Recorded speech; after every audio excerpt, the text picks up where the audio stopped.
Ce mercredi 26 juillet 2023, le domicile d'Hiromi Rollin situé à Suresnes fait l'objet d'une visite dans le cadre de l'enquête ouverte à la suite des 2 plaintes déposées par les enfants d'Alain Delon au début du mois, selon information du Parisien.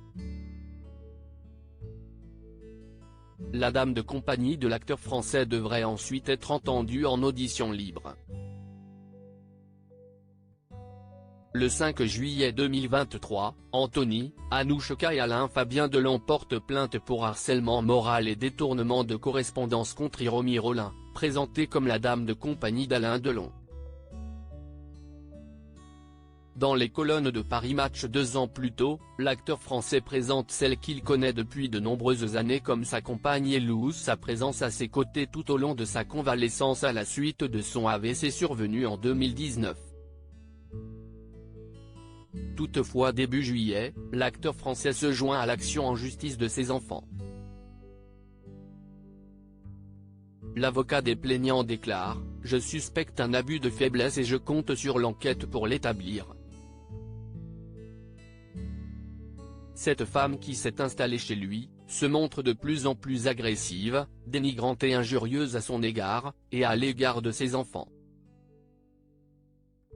Le même jour, Anthony Delon annonce avoir déposé une seconde plainte à l'encontre d'Hiromi Rollin pour violence volontaire sur personne vulnérable, harcèlement moral, abus de faiblesse, séquestration sur personne vulnérable et violence sur un animal sur le chien de l'interprète de Rocco et ses frères.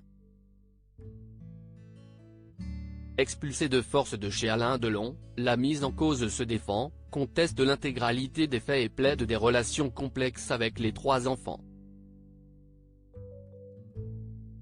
Ce mercredi 26 juillet 2023, l'affaire se poursuit.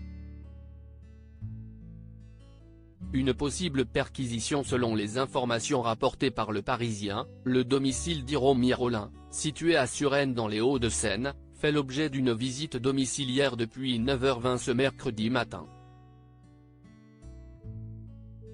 Cette visite, effectuée par les enquêteurs de la section de recherche de la gendarmerie d'Orléans dans le cadre de l'enquête ouverte par le parquet de Montargis, pourrait se transformer en perquisition en cas de découverte d'éléments intéressants pour l'enquête.